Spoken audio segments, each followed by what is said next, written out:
and welcome to the Healer Roundtable series. I'm Danny Muniz, and thank you for joining us for today's conversation, all about collaboration without competition. Now, before we begin, I want to acknowledge that this episode is dedicated to Adrian Carsey, who was originally meant to be a panelist in this conversation. Adrian was the first person who was reached out to for this panel because collaboration, community, and mutual support among practitioners was central to how she lived and worked. She embodied cooperation in practice, not just in principle. Following Adrian's recent passing, Tam Dillon has joined this conversation in her place. Tam is contributing from her own experience while also reflecting on how she knew Adrian to move within practitioner communities and the spiritual field. Her presence today is both practical and intentional and honoring the values Adrian consistently upheld. Healing work is often described as collaborative, yet many practitioners experience competition, comparison, and isolation within the field. These dynamics are rarely intentional. They are shaped by scarcity, historical conditioning, and unclear professional structures. In this episode, we'll explore why competition persists in spiritual spaces, how it impacts practitioner confidence and trust, and what supports healthier, more cooperative ways of working together. The focus is practical and realistic, grounded in lived experience rather than idealized ideas of collaboration. I am joined by three panelists bringing in different perspectives to this conversation. First, we have Tam Dillon, is the founder and chair of Critical Mass. Her work centers on restoring dignity to spiritual practice and supporting practitioners to integrate their calling with clear structure, ethics, and sustainability. Tam brings a steady focus to how practitioner dynamics are shaped by history, lineage disruption, and modern pressures, and what it takes to rebuild trust within the field. Nicole Pistorius is a national sales and operations manager with extensive experience leading high-performance teams in the MFCG corporate sector, alongside running a holistic healing and wellness business.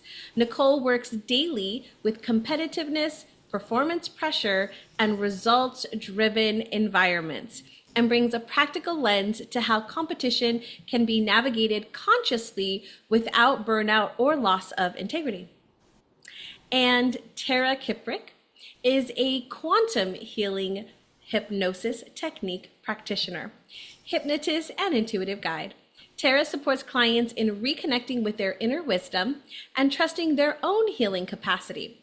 She brings insight into how collaboration, boundaries, and professional respect show up in one-to-one healing work and shared client work.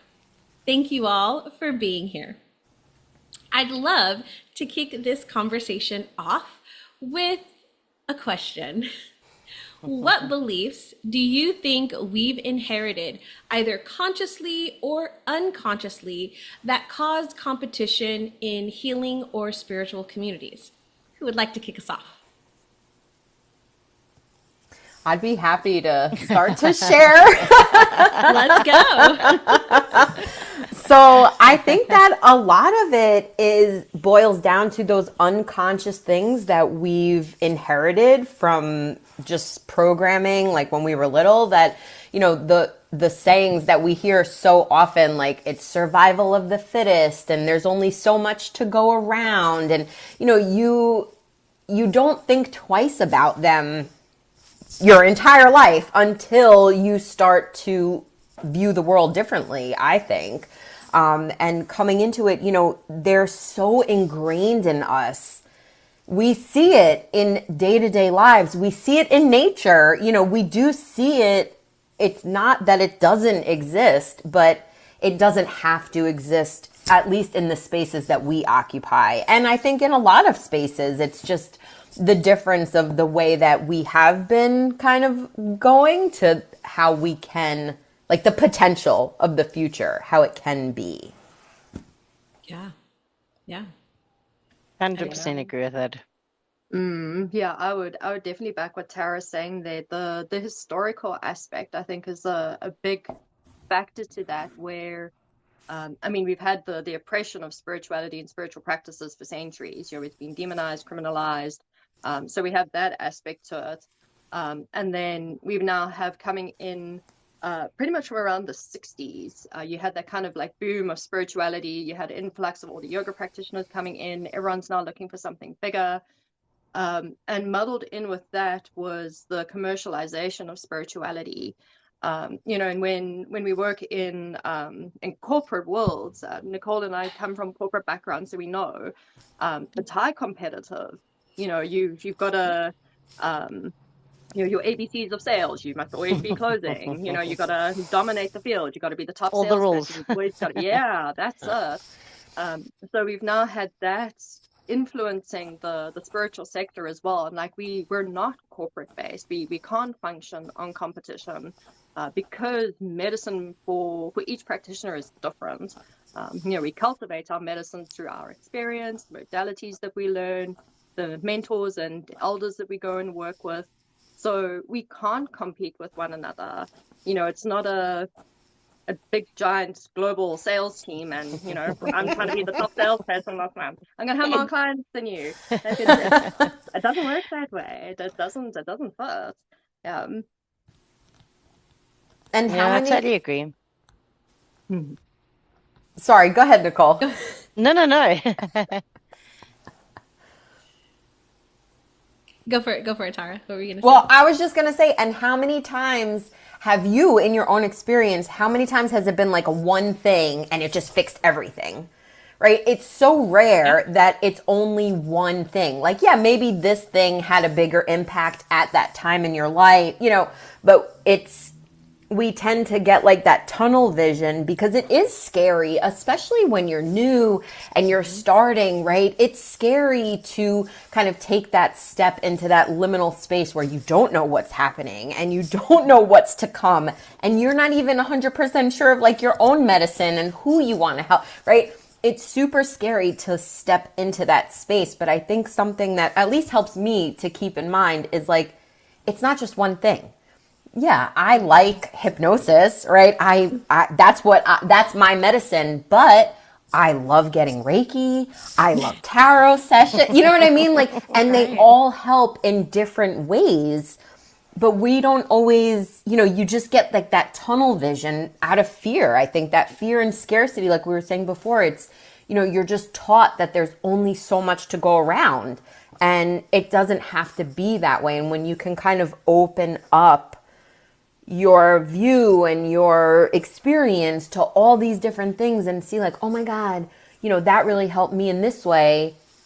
And then it makes it, I think, easier to refer and collaborate when you're like, oh yeah, this was really awesome. So I think experience also helps a lot in kind of opening ourselves up. Right. Absolutely.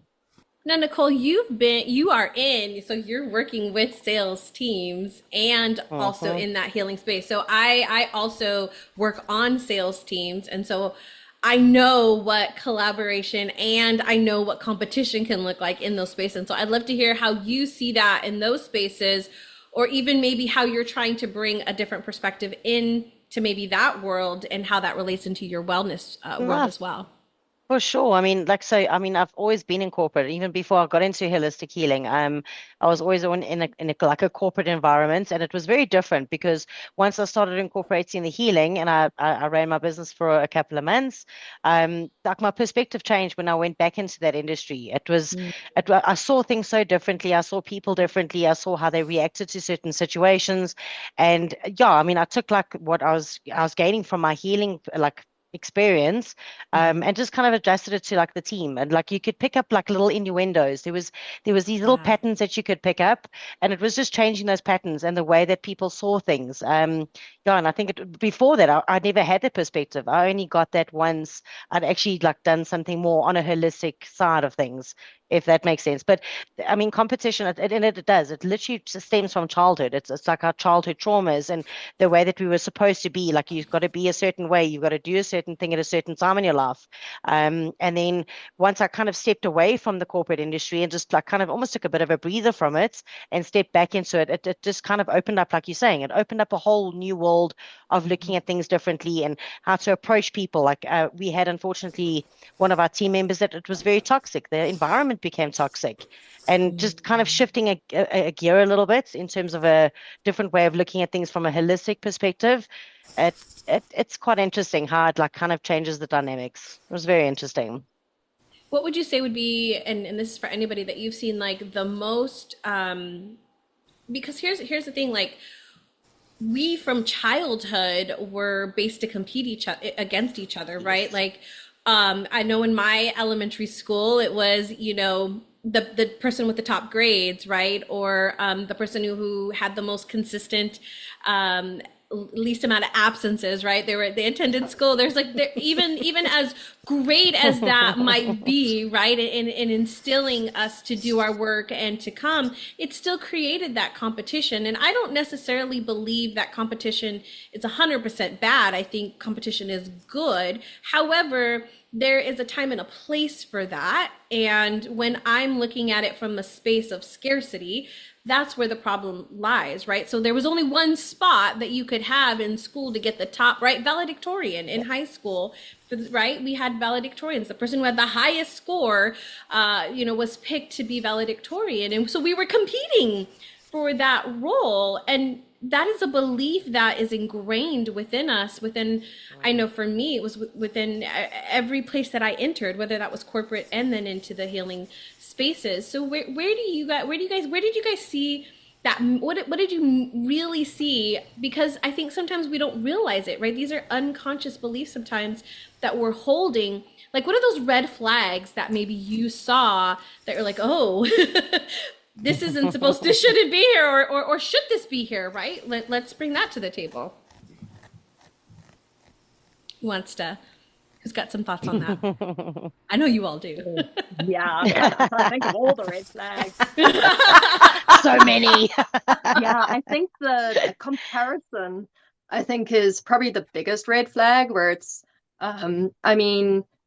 Nicole and I, we both read tarot. And I think, Danny, you read the cards as well. So there's three tarot readers in the room here. Which one of us is better? Me, because I have more experience. Danny, because you read more often. Nicole, because you've had better training. Like, who out of us is the better one? Neither of us, because we're all completely different as readers.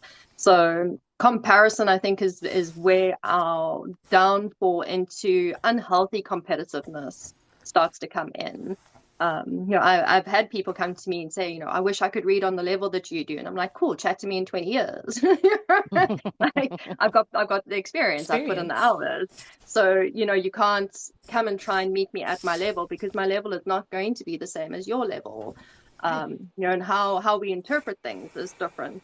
And because our work is so intuitive, whether it's hypnosis or Reiki or even acupuncture, all of that stuff is done intuitively.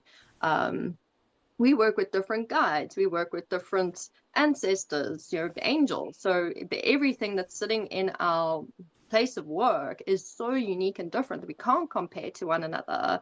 For years, I bought Biddy Tarot. She's a prominent tarot reader in Australia.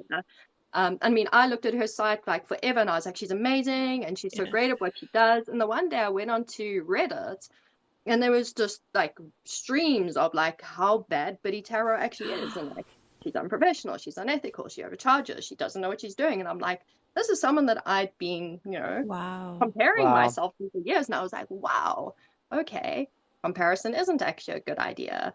And also the just what a person's putting out, like on social media, you can make it look all glitzy and glam, and I'm top of the line. But, maybe you're bringing in $2 a month. We don't know. You just look like you're bringing in, 100K a month. So, we're trying to compare with one another. What are you comparing to? For me, I think that's probably one of the biggest red flags is that comparison. And I think when you compare yourself, you're diluting yourself too, right? You're striving to be like this other, person or reader or whatever. And it's not who you're meant to be. It's not who you are. And, you alter yourself to kind of fit this mold that you think you should be when that's really not who you are at all. Yeah, I love the word dilution there. Yeah, and you lose your authenticity. You lose Yeah. that. Like you just lose that like absolute pure version of yourself that you actually should be striving towards. But like you say, you water it down. You really do. Have you ever felt like either somebody comparing like to you, like somebody's comparing to you, or where you found yourself like feeling scarce about something, and how do you shift yourself out of that? Because we've all experienced it, like, right? I'm not gonna sugarcoat that. I know I have. Yes.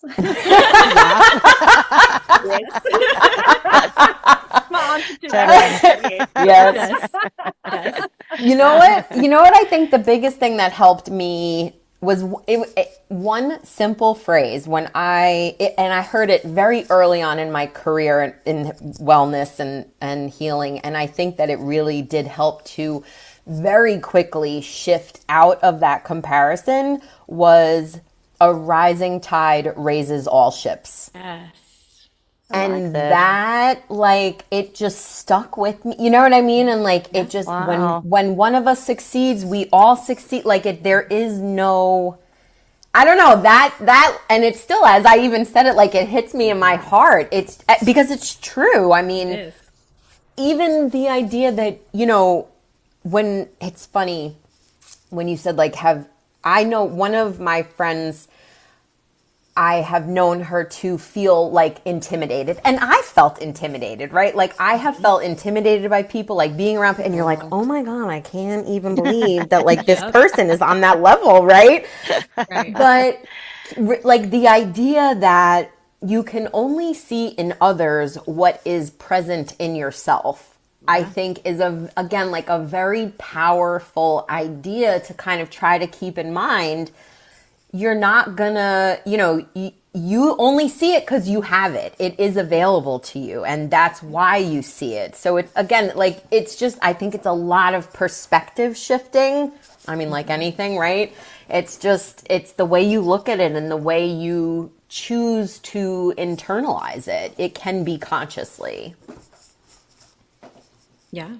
I think I love what you said around the rising tide lifts all ships. And so I think for me, that relates to this idea of, I guess I'm part of this mission and I want to help all these people, and right, I have this mission, but I know that I'm only one person and I can't do it all by myself, because if my goal, my bigger vision for this world is to really shift the consciousness of this planet, of the collective, which you're all nodding your head, so I know you agree with me on this one. If that is our goal, then I know that I cannot do it by myself, and I don't have all the tools. I am not an expert in tarot. Like I would never call myself a tarot reader, because I don't believe I'm an expert in that area. There's other things that I'd be like, oh yeah, hands down, I know that I feel like I'm an expert in that area, but there's so many modalities out there. I don't do Reiki. I don't do Reiki at all. I want to learn it, but I don't do it. So I know that Reiki is supportive and it helps people and it transforms lives. So I want other Reiki, right? But then I also look at it as from the astrology lens. I don't know about you ladies, but I love talking to other people who do the same thing that I do, right? Like the conversations that we can have are so different, because we understand that modality, or we understand that whatever that thing is, and we get to connect and have a conversation that we might not be able to have with somebody that is also a healer but doesn't do that same thing. That to me, it's like, yeah, let's connect. Like, I want to have this conversation with you. No, it's super So true. I mean, like with Tams, like how many conversations have we had where we connect on cards and we can Ah, speak cards, like we're like, that's so Seven of Swords. So there is that I love there's like that. such a connection to it because like you say, like you connect on certain levels and you've got your modality. Like there's something that resonates with you. It's in your core, it's in your blood, it's part of you. And it's nice to have that connection with someone and you can connect on that level. I mean, we've had many conversations, me and Sam. Nine of Cups. yeah, I know where you're at in life right now. Yeah, I know where you're at. You're at a Three of Swords right now, aren't you? Oh, good. And I mean, So cool. if I think back to let's chat about Adrian Kasi for a minute. So back in 2022, I started Upstate Healers here in the Upstate with another practitioner. And we would have monthly meetups, and we arranged our very first meetup, and included in the meetups was like a little healing session for the healers and then networking afterwards. And the whole thing was a collaborative healing session. And Angela, who was my partner on Upstate Healers, hadn't met Adrian before. She'd kind of seen her in the circles, but she'd never met her, never worked with her. And they were going to do Reiki together, and I was going to lead a yoga session while everybody got Reiki. And Angela will tell you, like, meeting Adrian for the first time, within seconds of them starting the Reiki together, they just kind of like flowed with one another. They knew where each one was going, who's working on what, who was doing what. And it was really beautiful to watch them. And here you have two people doing the same modality at the same time and just functioning as like one little living healing organism. Was beautiful. Tara, you were there. I was there. Yeah. I was. So I mean, and to your point, Danny, you can't shift the collective on your own. That's sure, I've found a critical mass and I'm the chair, but I need a committee behind me. I need people to do the stuff with me. Like, I can't do this by myself. So you do need that collaboration. Tara and I've collaborated before.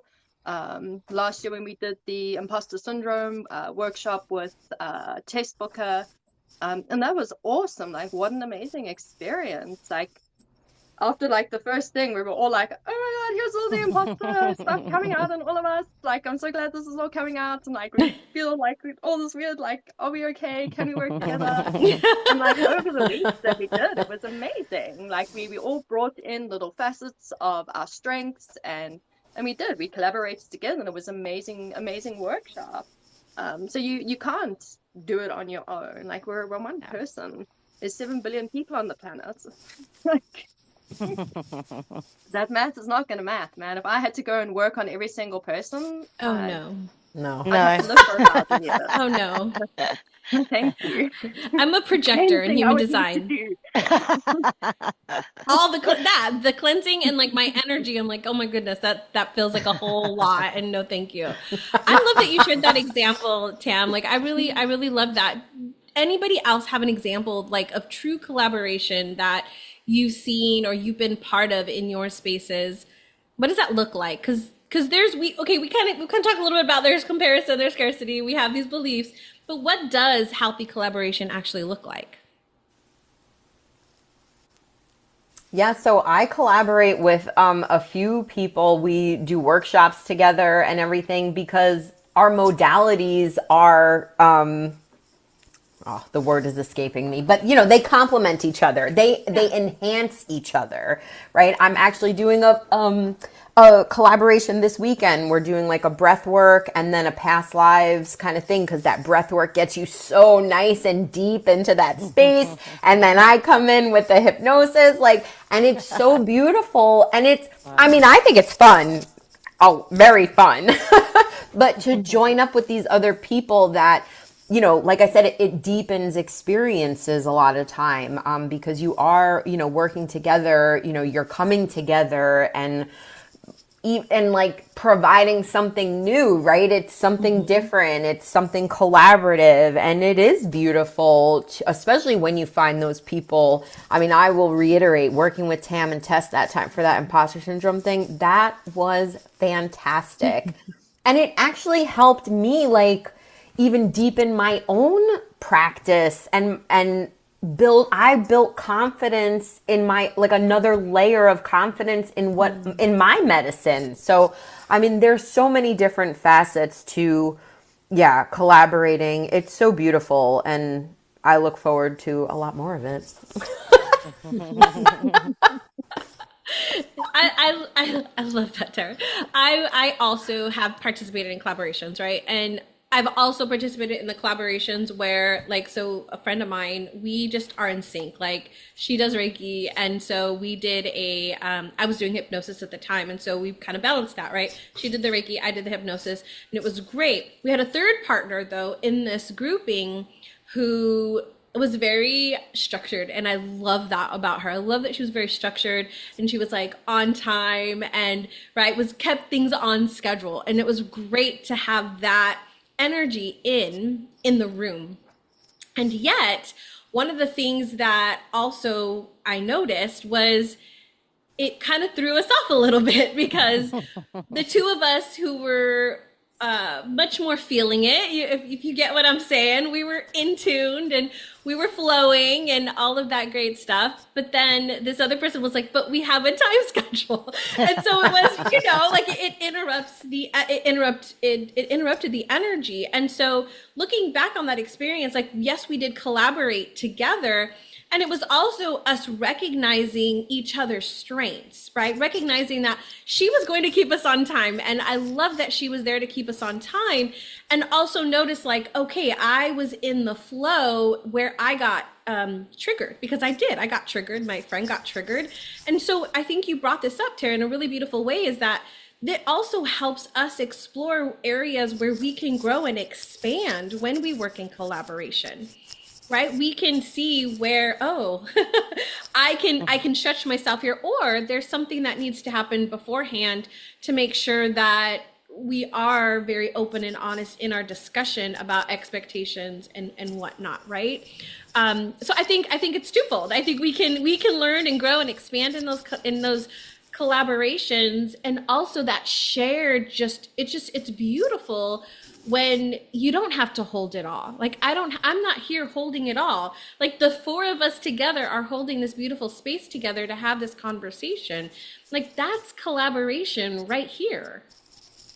But I will say, I'm going to just play like a little bit. I'm going to like poke at it a little bit. Let's go. So I will also say, don't allow collaboration to diminish like you stepping into your own magic fully. Because as beautiful as collaboration is, there is a time where you need to be anyone, a healer, a salesperson, like whatever it is, like there is going to come a time when you need to be comfortable holding that spotlight. And that's okay too. So don't I'll be honest, I'm going to say that it definitely, I felt that. So in the beginning, when I first started to do all this, I was all for collaboration. And then as I continued, I realized that collaboration was actually a crutch for me in a way, because I was I was afraid people wouldn't show up for just me. Yes. That's what it was. Yes. And so that is again like a point of expansion, right? Like, when can you step into that yourself and go like, no, it's okay. I can hold this space too. Yes. Nicole, you're nodding your head along in there. I know you have some thoughts there. No, and I totally agree. Like, I mean, I see it with my teams, my sales teams. So collaboration is like, it's so important. Like, the teams have to work together, and they all bring their own certain strengths and weaknesses. But what for me, what is amazing, and again, it's coming from a healing space, and it's the same as amongst healers. We draw from each other's energy, and like, it's almost like we kind of lift each other up. But to your point, Tara, like, you've got to let one person kind of like shine their way, and not kind of dull their moment, dull their energy. And that's what I found so beautiful. The way that I used to work in the past, it was like you kind of like are almost sheltered from seeing how other people shine. And the minute you let them shine on their own way, it's beautiful to see. It really is. But collaboration in the sales and in the healing sector, I mean, I did a couple of things where we also collaborated as healers. We did these beautiful festivals, and we all kind of had like this beautiful flow. And there was one or two that would want to stand out a little bit more, but you kind of, like you say, let them hold that space, because if that's what's important for them and that's how they shine and glow, you got to give them that space as well. So yeah, collaboration is beautiful. It's got two sides to a coin, but yeah, it's beautiful when you see it just happening like just the way that it's supposed to. So let's talk about some boundaries around collaboration, because Mm, collaboration is great. And Tara, bad. to your point, to your point, I too kind of had that same. It was like, oh, I need a partner. I need somebody to, I have to share this. Like, I can't do it all on my own. I can't hold all the space, like all of that. And then it got to the point of, no, Danny, you just need to do this on your own. Like, you're good. You're fine. Training wheels off. Let's go. But I also learned a lot in those collaborations when it came to things like referrals and referring people, because there's a lot in that. I was part of a community for a while. One of my good friends ran it. And she, it was all about referrals. Everything was about referrals. And she was really good at referring people. But then she would refer somebody and they would kind of drop the ball. Or she would refer somebody and, they would run with it and it would be great. And so there was this, like, she started to get into that feeling of like I have to vet everybody and I have to experience their magic in order to know that I can truly refer them. And so, somebody would come to her and she'd be like, like who, then it was like, well, who do I give this to? Because this person's good and this person's good and this person's good. So like, how do we manage kind of that energy with referring other practitioners and kind of getting caught up in some of that? It's a hard question. It is a toughie. I'm here for it, Tam. Why are you asking such hard questions, man? I mean, I'm very pro referring out, because we, as practitioners, from an ethical standpoint, we must know our limitations, and that for me is where one boundary sits, is in the ethical realm. I have got some psychology knowledge behind me because it's made me a more grounded practitioner and allows me to hold space for people more efficiently. But if someone's coming to me with really deep psychological stuff to deal with, I'm not going to try and carry that because I have this bit of psychology training behind me. I'm going to refer out to people that I know are very well ethical, efficient psychologists that I can send this person to. And I'm a big believer in you do need to know who you're sending them to. Like, have you worked with them before? Do you know how they work? Do you know what they offer? So for me, vetting would be just a professional boundary, because if I'm referring out, I ideally I know exactly who I'm referring to and why, and also does that person have the capacity for the referral as well. So for the most part, I would actually reach out to that practitioner first and foremost and say, I've got a potential referral. Have you got space to take it on? If not, have you got another referral, or is there someone else that I know? So that you're not kind of, sending this person out into the ether in the hopes that they're going to catch one of the referrals that you're giving.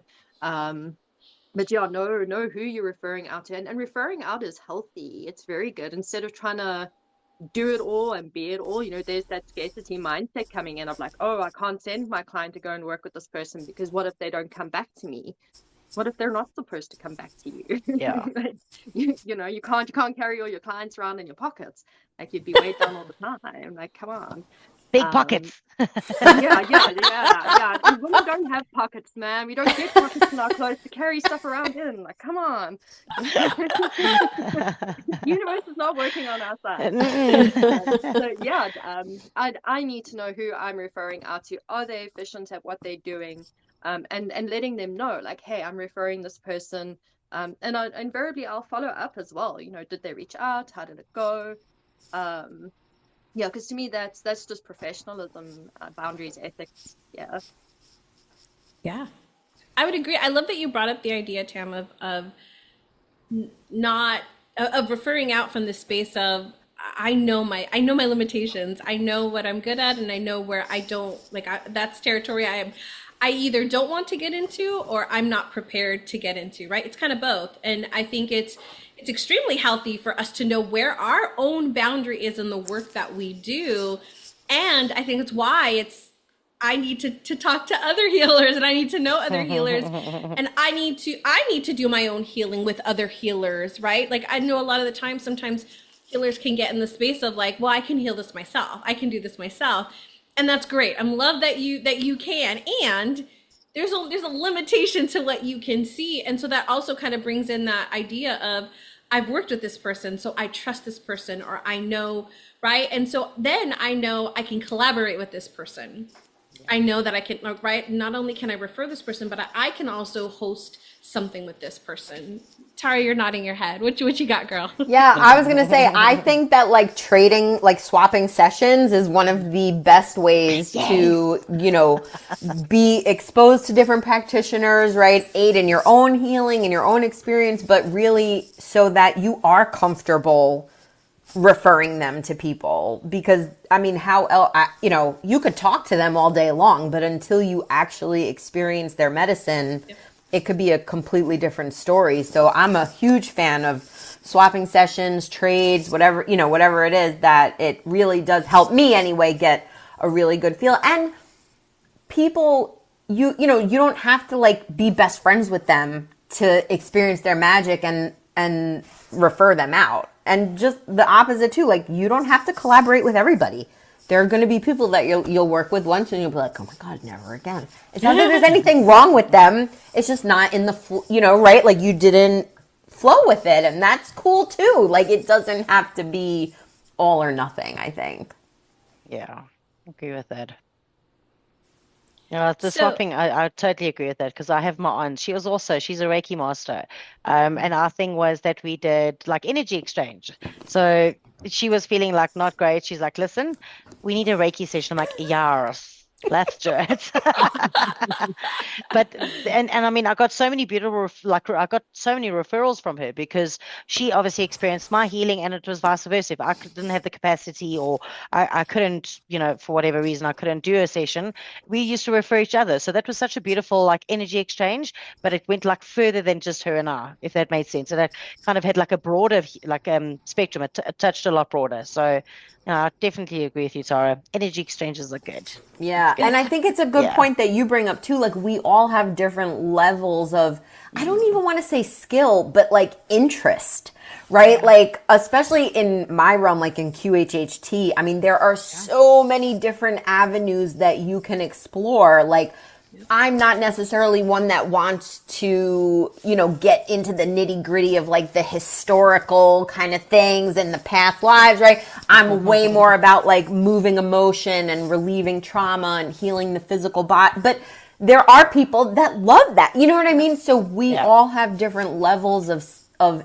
I don't want to say skill, interest, areas of interest that we're like, that's my jam, And again, the only way to get to know the other people is to be open to it. Sure. Yeah, and having a network of people as well is like vitally important. If there's something I've heard consistently in the practitioner community, it's like, where's my people? Where's the community? So like we're looking for it. And I'll say that's where Adrian was phenomenal, is in building communities like that. I mean, if you were looking for anything or anyone, she'd be like, yeah, I got a person. Yeah, go see this person. And she was really great. Like she would do well to like follow up. And she was very mindful of the referrals that she gave as well. Like she knew who she was referring to. She wasn't just like, met this person once, I know they do Reiki, you should go see them. She's like, I know this person, I've known them for years, they've worked with me. So like she would send people that she knew was a proper referral. I mean, she was always referring out. Like, she wouldn't just be like, okay, well, I can do that for you. Always, just keep like, it coming. this person's way better suited to you. And she never operated from that scarcity, that scarcity mindset. I didn't see her operate from there. It was always, hey, I can't help you with that, but I know someone that can. And I think that's why us having a network is really important. So that we don't feel isolated and like, oh my God, I'm the only practitioner out there. But so that we can actually refer out, because like Tara said, it's different interests that we have. I mean, I'm practiced in energy work. It's not my most favorite modality to work with. I'll draw your cards before I work in your energy. But, and to that point, I'll probably likely send you to someone else to do energy work with. Unless I'm really like, okay, I need to work with you. But, and we do that to ourselves. We'll take on shitty clients because we're like, I need the money. I need to work with these people. And I've had horrible clients over the years. Oh my God, I've had awful clients. I'm just like, what were you doing with your life? Like, why? Like, it isn't worth the money. Like, please take your money and go away. Go give it to someone else. So having that network allows us to pick and choose our clients, and not coming from scarcity helps us to pick and choose our clients as well, because we're not supposed to work with everybody. We're really not. We're not equipped to work with everyone. Yeah, I think that all comes down to energy. Like it comes down, not all energies connect. And that's just, and sometimes just unfortunately how it goes. You're not meant to connect with every energy. Absolutely. So if somebody is thinking of like, okay, I want to start collaborating with people, or I'm looking at collaborating with people, or I've had a bad experience in collaborating and I really do want to collaborate, what are some things that you would recommend to them when setting up a collaboration or when doing something? What are some things you would recommend? Be clear on the roles. How both of you are fitting together, I think, is one of the first places to start. And not coming in with the that mindset of like, oh, I'm going to be competing with this person in this space. So sometimes we come in, we're like, I need to collaborate and I don't really want to, but I have to. So. And then the competitive stuff sits in the room, like you're just there to work together. And I suppose pick and choose your collaborators. Know who you're collaborating with. Are they well suited? It comes down to that vetting again. Have you known them for years? Have you worked with them? Anyone that I've collaborated with, a lot of it is intuitive decisions where my gut is like, oh, you need to work with this person. I'm like, okay. My committee, intuitive decisions, all of them. My gut was like, you need to have this person on the committee. And I'm like, okay, cool. Ancestors make sure they say yes. If you want them, you got to convince them. Like trust your gut when you're picking your collaborators. Know who you're working with and trust the gut, because it's intuitive work that you're going to be doing together. I think trusting your gut. I was going to say definitely like open and honest communication and absolutely trust your gut. Like, I'm one of those people, like, I'm getting better, but I used to be one of those people that like I wanted to do everything, right? Someone would ask me something and I'd be like, yes, yes. And that was exhausting and not in alignment, right? So it's, you can, I think once you start to discern that gut feeling, pretty easily, like someone will ask you if you want to collaborate. And even if your instinct is to be like, yes, it's like, wait a minute. Pause. Hold on. Breath. Don't say yes. You're right. Yeah, it's a true story, yeah. Nicole's had some experience with that. Obviously when I started my business and, I went into holistic healing, I wanted to take every client on. So everything that came my way, I was like, yes. And because it was almost out of, like a need. There was a need to live and survive, and so it was out of necessity. But then over time, there was times where I think I spoke to Sam about it a few times. I was completely emotionally bombed. Like my vessel was empty, and I actually had to start going, okay, and I need to take a step back, and intuitively saying, no, and knowing that I won't be able to actually help you or do any good. It wouldn't be for the greater good. So yeah, like you've got to learn to like those boundaries and just say like, right now I can't. Maybe in a week or two, let's revisit it. Yeah. So yeah, definitely some experience with those boundaries and saying not yes to everything. So yeah. And I think it's important to remember, like, not to be afraid of that liminal space, right? Because I was in the same boat when I first started. I said yes to everything. I didn't really know who I wanted to work with or what I wanted to do. And there became a time very recently that I was done. completely drained, like didn't know how to proceed. And then you start to like be pickier, right? About more aligned with your energy, more aligned with who you want, what you're willing to accept, what you're willing to take on. And it takes time for the universe to kind of catch up to you. And I think that can, again, be a very scary time where you're like, oh, wait a minute, like, oh, I don't have any clients. Yes. But you're actually like in that pivoting space of like rebranding yourself, right? You're not accepting this type of energy anymore, and you're accepting this type of energy, and like the universe is somewhere in the middle. It's true. Right.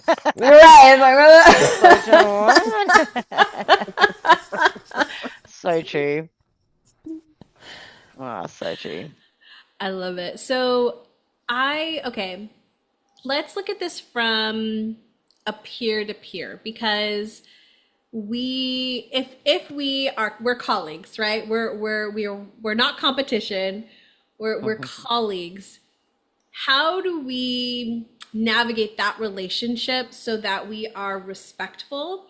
Because maybe you've experienced it where there's been disrespect with a peer or a colleague, and how do we still hold like our own integrity, our own self, as we kind of move through maybe some of those situations where these are our colleagues, but yet it's a little icky. It's a little, right? How do you hold yourself in integrity? How do you navigate those? Let's go there. Because I know not all the collaborations have been beautiful And rainbows and unicorns. and it's just synced so wonderfully. Like, I know that is not the case. I've had it myself, so I know. So how do we respect our peers still? How do we navigate that? Or how have you navigated that? Oh. I don't know that I've worked with anyone in the holistic field where I was like, oh, that was an icky collaboration. I mean, in corporate teams, yeah, plenty. So many. What's the common denominator? The corporate. Yes. Me picking. Yes. Sure. Yeah, and I think it's sticking with your integrity is probably the most helpful thing there. And that it is okay to say no, or have discussions with people, like professional adult discussions. Yes. And there I do lean into my corporate background and training. I've managed teams, I've had staff under me, I've had to lead one, whatnot. And you've got to be balanced and fair, but you've also got to be like, hey, here's the line, sorry, like you cannot step past this, and be comfortable enough to stand in that kind of assertive space. So knowing how to communicate with your peers is really helpful. We all talk about communication skills, we all talk about listening skills, but for most of us, we don't really go and refine those skills for ourselves as practitioners, because it's not fun. It's not one of the shiny modalities. True. I'm not gonna learn a cool modality here. I'm learning something that's boring. But it counts to our advantage, because it doesn't just teach us how to communicate with clients efficiently. It teaches us how to communicate with our peers efficiently, because sometimes you got to have the hard, uncomfortable conversations, where it's like, hey, this just isn't working out. This, we're not in alignment. What you're bringing to the table is, it's not fitting the table that we're sitting at. So being comfortable with the uncomfortable conversations, and leaning into your integrity and knowing that you're having that conversation because of integrity. For me, that would be really helpful. Mm-hmm. Yeah. It's interesting that, like, so I also come from a corporate background, and I've taken like crucial conversation classes and like situational leadership stuff. And it's so funny how like we all, it's like, oh God, it's like the death of me. But at the same time, it does give you these skills that not everybody possesses, and they're super beneficial to have, like, when you know how to approach a certain situation from, you know, it is worth, my point is, it is worth diving into those areas to some degree, right? You don't necessarily need like CE on it or whatever, but you know, it is beneficial to learn how to have difficult conversations with someone. Well, Makes your life better. I'm glad you all attended those classes, because I was also in corporate and I taught those courses because I was in training and development. So I'm glad you hated my classes. It's all good. But you got something out of them. I will say those were probably some of the most like benefiting me in my life, right? Not just at work, but in my life, taking those classes. Yeah, certainly. No, they were definitely not for nothing. Don't worry, Danny.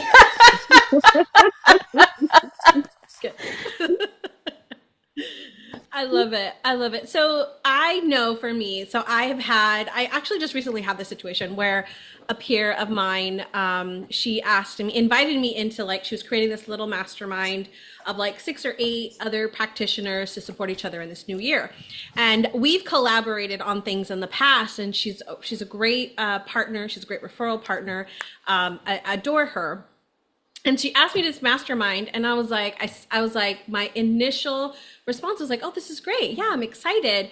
But then when I sat with it, it immediately came up as a no. Like, I consulted my guides and it came up as a no. And I was like, why?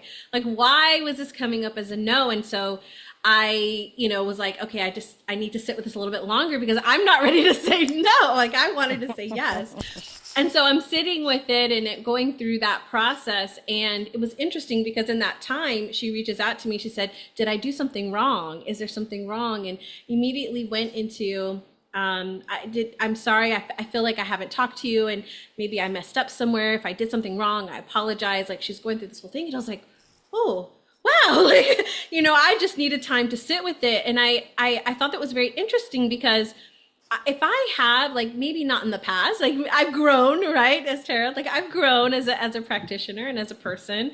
In the past, I might have, not said anything about a conversation that maybe was a little bit more challenging, which I now call important conversations. They're not difficult conversations, they're not hard conversations. They're important conversations that we need to have. And so for me, I immediately text her back and I was like, hey, like, if I had a problem with you, I would tell you. Like, I believe in open, honest communication. And if I'm struggling with something, if I feel like you have offended me, or if something wasn't right, I'm going to tell you. Like, that's just how I live my life. And so, when she, I was like, no, it has nothing to do with you. I just needed some time, and just give me a couple more days. I need just a couple more days to think about this. But that is where I think we as peers is if we should always come from honest and open communication, as we've all been sharing in these classes that we've taken. That's the key, is we've got to be open about where we are struggling, what our strengths are, what our weaknesses are. And so for me, when I'm looking at collaborations, I know where I'm weak at, and I'll say it right up front, like, this is where I struggle.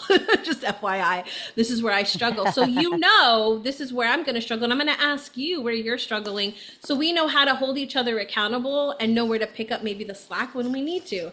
If that's not a strength of mine, like, and that's a strength of yours, by all means, take that, right? Mm-hmm. And I think being honest with ourselves, and then being honest with our collaborators and partners and peers, that is where that respect comes in, the integrity comes in, and we can have really beautiful collaborations together. Absolutely.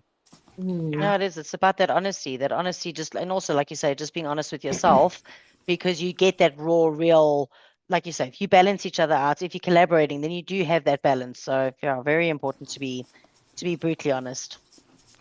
I think also some practitioners, like we're like wired in a way to like instantly just be like, yes, I'll do the thing. Yeah. And I'm seeing a shift in the practitioners, and I'm encouraging it, especially with like committee members where I'm like, hey, do you want to be on the committee in this role? And they're like, can I have a couple of days to think about it? I'm like, please do. Like, please take the time to make that type of decision, because it's a commitment that you're making. Yeah. And I think we're so used to practitioners just being like, yes, yes, I'll do the thing for you. And I'm starting to see this surge come up where practitioners are like, give me a minute, let me think about that. And I'm like, yes, please do, because it's important for us to do that.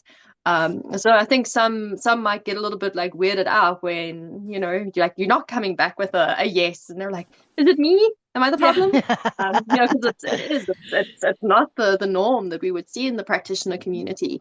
I think it's an amazing surgeons is coming up where they're like, let me think about that. Yeah, do you want 2 days? Take 3. Like, I'll give you an extra day. Please do. I think that actually I can speak from personal experience. Tam asks me to do stuff and I always want to say yes right away. And I'm like, okay, I need to sit with it. Yeah. But I think it all goes back to that whole thing, like the whole programming part of us, right? Like, I have to be seen. I have to be a part of this. I have to be better than this. Like, I have to. And it like, again, like, it waters down, what do I actually want? What do I actually have capacity for in this moment? And having the, I don't know the word, whatever, confidence or just honesty to say like, hey, I can't do it right now, but I'm certainly interested in doing it in the future. It's just like, maybe this isn't the right time for me, or, just, again, that honesty of, being totally upfront with each other, I think. And then I'll say, in the same vein, like, not taking things personally. Yeah. Right? When people say something like no or whatever, like, it's, I mean, unless you obviously like did something blatantly to the first, right? Right. But I think that part of that honest communication is not taking it personally and being open to what the other person is saying based on their lived experience and their triggers and their traumas and likes, and it's not normally about you. 100% agree with that. The listening skills Agreed. comes in there. You're listening to understand, not listening to be like, oh my God, this person hates me. Check it's not your about filter. you, babe. Yeah. Not about you. It's funny you say that, because even when Tam asked me, right, it was funny because I had already gotten a hit of like, I wanted to do something like this was calling me, right, of hosting discussions. And then Tam reached out and I was like, oh yeah, I'm down for that. And then I realized it was more than I had thought, and I was like, oh, okay. Oh wait. let me think about that.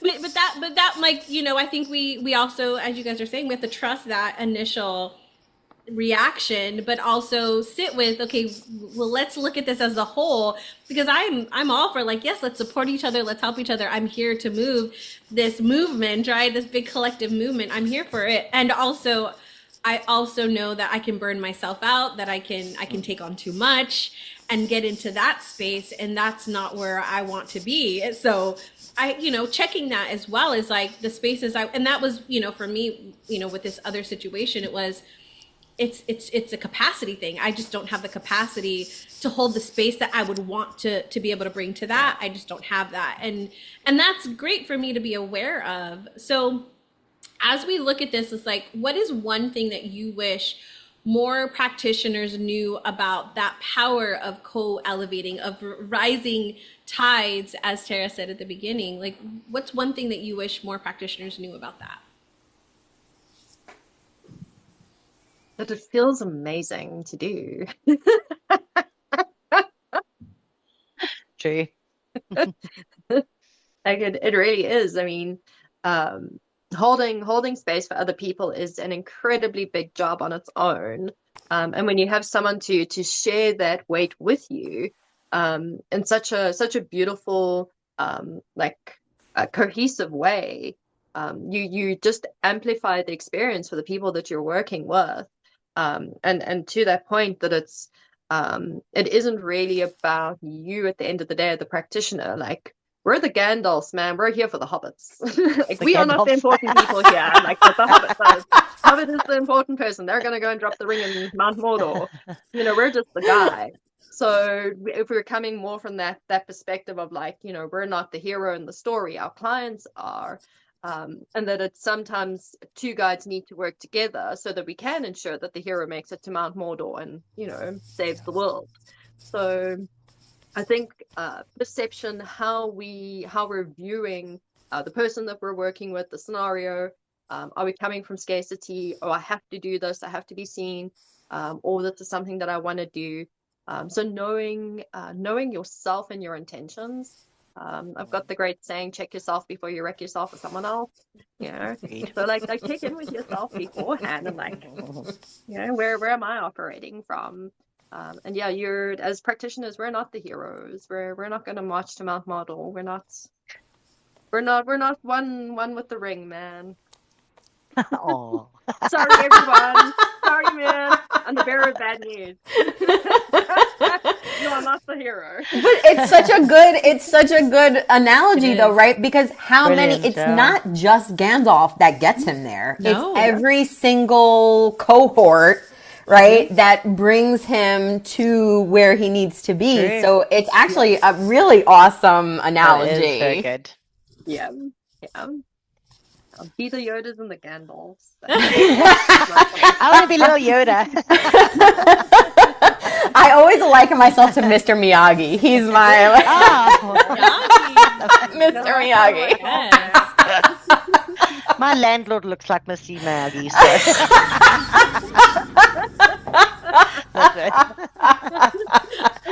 So cool. Yeah, that's beautiful. I mean, it is so important to have that. Like, there's so much power in collaboration, and like you say, again, your analogy is beautiful because it's so many different facets that bring one very important thing to the finish line or to the healing process. It's important. It doesn't just happen on its own. There's a lot of different aspects that come into a person's healing, and that's where collaboration comes in. So important. Yeah, someone needs to swing the sword. Someone needs to defeat the Balrog. There's different roles to play, man.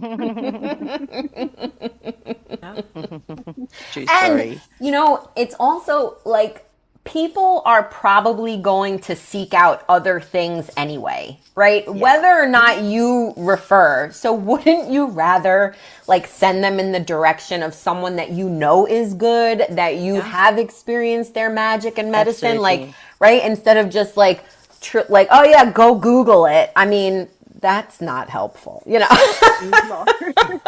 it's the same as when, I mean, sometimes, but it's the same with, restaurants or shopping experiences, right? Like you're not just going to say, oh, go to that restaurant on the corner unless you've been there. Like it's the same kind of idea, right? Like I don't know if that restaurant is good or not. Like I have no idea. I just saw it. And so there you go. Like, so with that idea in mind, for anybody that is maybe still afraid or has that belief that there's not enough room for everyone, that I have to take this person, right? Like I had this person that I learned this aspect of astrology from. It was very interesting to me after I had been in her realm for about a year. She came at me, which was very interesting, saying that I was stealing her material. And I was like, how? Oh, wow. I'm talking about the thing that you just taught me, but I wasn't stealing her material, but that was her frame. That's how she saw it, right? And she immediately went into competition. A lot of other people had, from her lens, been competing, right? And it was very interesting to me. I'm like, I've given you credit for every single thing that I've ever said that was yours, that I've created. Like, I learned this from this person. Like, I still say it to this day. And she kind of came at me with a bunch of different things, and so much so pushed me out of her community because she didn't want me in and won't let me join anything. Like I've seen things she's done in the past and I tried to buy and she's immediately refunded me and said like, basically I'm not allowed. And I was like, wow, that is so interesting to me. Sure. Because I would never, like if somebody learns something from me and they're taking it, right? Like I'm like, yes, go share it with other people. Like that's how I feel. But I can understand where some people can be in that frame still. So what do you say? What do you have? What are your thoughts to those people that are like still wanting to hold everything, to not share, or is like this is mine and this person's mine, and doesn't really want to refer or collaborate? How can we disarm that for everyone? What are your thoughts Sure. on that? I would say that other people's medicine does not dilute your medicine. Right? It actually enhances it, right? I can whatever show someone, like somebody, guide someone to it through hypnosis to a moment, and they now become aware of it. But now what? They don't trust that they can move the energy themselves, right? So they go to Reiki so that someone else can move the energy. And then they come back to me and we can go deeper because now that's kind of taken care. You know what I mean? Like it just works in conjunction with each other. It does not mean that yours is not good enough. It does not mean that it's, not sufficient. Like it's all meant to build together. And the more people, right, it's going to come differently. What you were saying about astrology, I'm sure even though it was the same kind of concept, you explain it differently. Exactly. And the more people that are exposed to all of us, the more open people become to the things that we do. And it's like, you got to get the word out. One person preaching on the corner isn't going to do, the more of us that are speaking the same language, the better off we're going to be. So true. There is an ethical line there, where absolutely, if you're developing a new modality or a new structure or a new formula, and someone outright takes it and presents it as their own. Mm-hmm. Now you're on copyright problem. Right. Yeah, Right? that's a different story. Right. If someone really like honors the work that you're doing, and you're saying like, this has been my teacher or my mentor, and I give gratitude to that person, you're now coming from a place of respect where you're not saying, oh, I made this is mine, this person made it and I'm sharing their knowledge along. So there is that differentiation that's there. And as long as people are operating in that space of, let me steal this person's idea because I see they're successful at it, and let me try and make it my own. Yep. If they're coming from a place of, I really respect what this person does, and we do. When I did my yoga teacher training, my lead teacher actually had this conversation with us where she said, she trained for many, many years. She's trained like countless teachers. And she said she would go and sit in their classes a couple of months later, and she would hear her coming out of their mouths. Wow. And she'd be like, you've got to be your own person. You can't emulate what another person is doing. And it comes from like, we're new, we're not confident. That's what we've seen. You're working, it's successful. So it's also like, find your own way inside someone else's teaching. So I can teach you tarot, and you go off into the big wide world. You're not going to read the cards the way that exactly like I do just because I've taught you. And I don't want my students to be like that. I don't want mini-me's running around. I want diversity running around. I'm already taken, man. Someone else. So I think as long as we're honoring and respecting where our knowledge is coming from, or honoring and respecting our teachers, and paying homage to that and not claiming it as our own, you can't go wrong. And that it is natural to want to, your teacher presents everything really well, so you want to present everything the same way because it's what you've seen and it works. And it is normal to do that, but at some stage you got to drop it and be like, okay, who am I as a yoga teacher or a tarot reader? Like, how do I fit into that role? And then establishing the self is really important, because I have had that experience with someone essentially taking my work and putting their name on it, And I was like, Yeah, nah, different we're story. Yeah, we're not Yeah, gonna absolutely. do that. That ain't gonna Nope. happen. that's no Yeah, we're not bueno. doing that. No. That is not that, and I love that you made that distinction, Tom, because that's true. It's complete copyright, right? Complete, Mm. and it's interesting because even like in today, with social media, right? If we look at like Instagram or I'm not on TikTok, but I've heard TikTok and even Shorts on YouTube. You know, people are using the same sound and they're using the same hooks and Yep. they're just doing the same things. Like I'm in this challenge actually currently, and that's one of the things is she's looking at other people who have had successful reels, and I'm looking at it. I'm like, okay, this worked.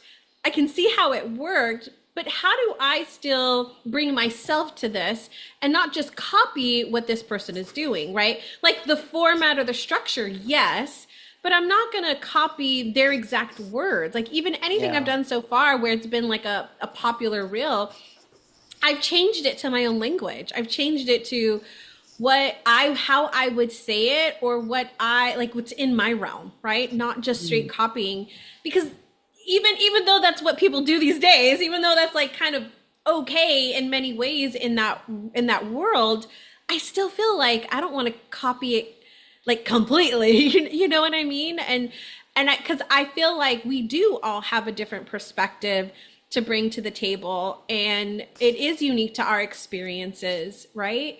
Nicole, what about you? What is something you would say to help people who might be like, oh, there's not enough room for me, or you know, Yeah, I think I it's don't know just if I it's can like do this. breaking. Yeah, it's breaking that like that unhealthy. There's that unhealthy competition, which gets created like in communities and in the healing environments and in corporates, and it's to kind of just break that. Like you say, there's a lot of duplication of everything. Like everything kind of seems to be the same. Like you say with reels, they all kind of speak the same lingo, same little back little glips, and it's kind of just to break away from that. So I say to my sales team every day, like you guys don't have to be exactly the same. We all kind of speak the same language, but you've got to bring your authentic self to the table, and be honest with yourself. And I mean, we've got strengths, we've got weaknesses, and bring that all to the table. And that's kind of how you break that unauthentic part of yourself. Yeah, because we don't want to be a copy of somebody else. You've got to like really be true to yourself. So I say it to my sales teams all the time. Even in the healing industry, you've got to be authentic. Just be you. Yeah. All right, Nicole she had a scatter pillow in her house many years ago that said, "Be yourself, everyone else is taken." I've got a photo Yes. of me holding that pillow somewhere. I still got it, You saw, actually. oh, there we go. I do. So true. I love it, ladies. So as we bring this conversation to a close, what final thoughts do you have, or anything around collaboration that you are like other healers need to know this or hear this, or just a final message maybe from you? What do you what do you have to say, my friend?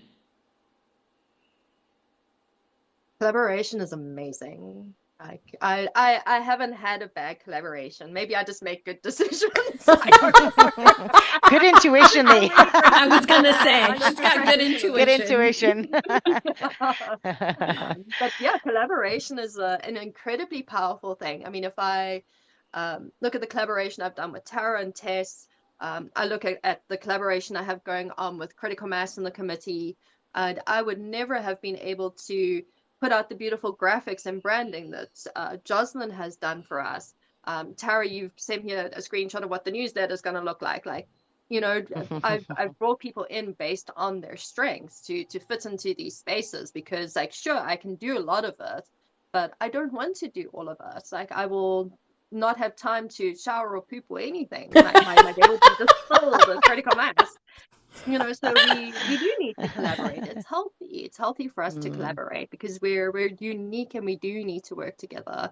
The ancestors are pretty insistent that we all work together. So the ancestors told us that we need to do it. So that's my answer. They know the power of it for sure. Mm, Mm. yeah, yeah. Yeah, I was literally going to say collaboration is so powerful and it is so beautiful and magical. Like everybody just brings such uniqueness to every situation. And when you're collaborating, you're drawing on each other, you're drawing on energy, and that energy just builds into this beautiful sphere. And yeah, it just brings up the most amazing possibilities.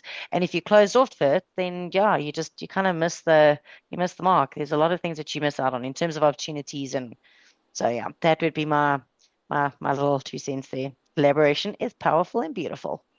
Really is. And I would say you can't be an expert in everything. So surround yourself with other experts, right? You be an expert in what you do and let other people be an expert in what they do. And don't be afraid to share the stage because it is super powerful, super beautiful. I'm with Tam. I'm going to say I've never done a collaboration that was icky. It's just all been, and yes, certain things teach me about myself, certain things I can't say I would do again, but it wasn't like it was horrible. It's all beautiful. It really is. Yeah. I love it. Well, I have a question that I'll leave with you all today, and that would be, what would shift if we all believed with our whole being that someone else's success is proof of what's possible for us too? I'd like to thank you all. Thank you, panelists, for your honesty, for your clarity, and everything that you brought to this conversation today. Today, we did explore why competition persists in healing spaces, how it impacts practitioners, and what supports collaboration rooted in clarity, boundaries, and respect. When approached with integrity, cooperation becomes a stabilizing force for both individual practitioners and the collective field. Details about upcoming episodes will be shared in the quarterly newsletter.